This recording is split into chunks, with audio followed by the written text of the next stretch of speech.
morning. Today we are discussing the strategy to trade in Nifty. Actually, you should observe the timings of movement in any script or index. So today we are applying those important timing on Nifty trading.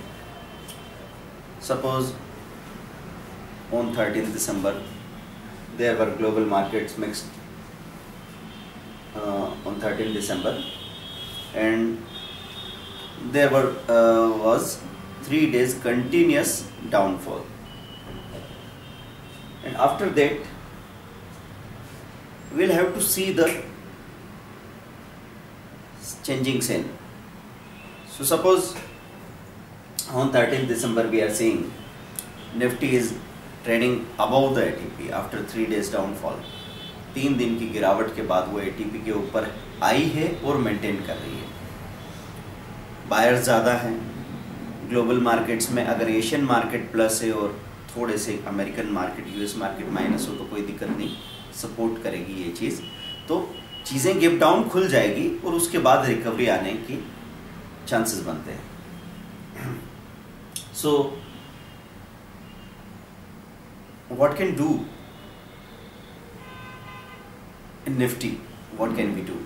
So Nifty में हम लोग अगर सीधा एक buying करके रखते हैं, suppose आपने एक सिंगल साइड पोजीशन ले ली. बहुत सारे लोग हेजिंग वाली टेक्निक से घबराते हैं. हेजिंग में ऐसा हो रहा है कि आप इस मंथ को बाई कर रहे हैं, नेक्स्ट मंथ को सेल कर रहे हैं और दोनों में एक स्टॉप लॉस ले रहे हैं. बहुत सारे लोग हेजिंग को बगैर स्टॉप लॉस मानते हैं.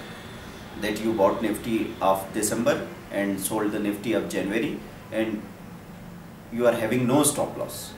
तो अगर आपके पास स्टॉप लॉस नहीं है फिर तो क्या है, आपको 200 पॉइंट माइनस हो जाए या 200 पॉइंट प्लस हो जाए, एक तरफ आपको 200 पॉइंट मिल रहे हैं, दूसरी तरफ आपको 200 पॉइंट लग रहे हैं, और जब भी आप एक तरफ की पोजीशन क्लोज करेंगे वो पोजीशन नेकेड हो जाएगी.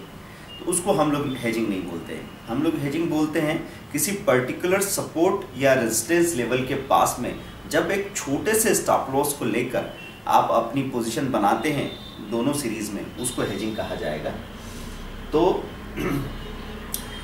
There are some important timings at 10:55 AM, at 1:55 PM after European market opening, और एक क्लियरिटी में क्लियर मूव आता है आफ्टर 2:30 to 2:54 पे आपने कोई पोजीशन बनाया, 2:55 से लेके 3:30 तक एक मूवमेंट मिल सकता है. तो पहला तरीका निफ्टी में काम करने का ये है कि आपने इस समय पे ये जो टाइमिंग्स मैं बता रहा हूँ, इन टाइमिंग्स को आप भी ऑब्जर्व कीजिए. और ये टाइमिंग्स के जो पैटर्न है ये day by day, month by month ये पैटर्न चेंज होते रहते हैं. तो वील नीड टू ऑब्जर्व. मैं एक आउटलाइन दे रहा हूँ आपको कि ऐसा कोई स्पेशल टाइमिंग हो सकता है जबकि उन दिनों निफ्टी में कोई खास मूवमेंट आता हो.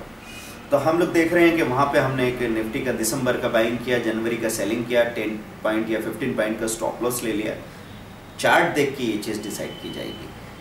ऐसा 155 पे, ऐसा 255 पे आप लोग कर रहे हैं तो ऐसा एकदम से मूवमेंट आया 0.5% का, 0.5%. So there will be movement of 30 to 35 points. So suppose in January it is giving you 35 points, then in December it will hit the stop loss of 10 points. So there will be difference of 25 clear points in profit. तो 25 point आपको हमेशा बच जाएंगे. लेकिन इसमें risk क्या है? Risk ये है कि दोनों तरफ का स्टॉप लॉस टूट जाए और आप बैठ के देखते रह जाएं. तो हेजिंग का जो पर्पज़ है हमारे लिए कि जब भी आप हेजिंग करते हैं तो 10 में से 6 बार, 6 times out of 10 times it may be possible that you are not getting anything. आपका एक तरफ स्टॉप लॉस गया, आपने दूसरी तरफ भी फटाफट उतना ही प्रॉफिट बुक किया जितना लगा और ब्रोकरेज देके आप आ गए. लेकिन उसमें एक खास बात है कि क्लैरिटी आने तक आपका जो ट्रेडिंग रिकॉर्ड है वो बहुत माइनस नहीं है. सपोज मैंने गिरती हुई निफ्टी में, निफ्टी गिरने वाली है 50 पॉइंट और मैंने बाइंग करके रख ली और 10 पॉइंट का स्टॉप लॉस लगा दिया.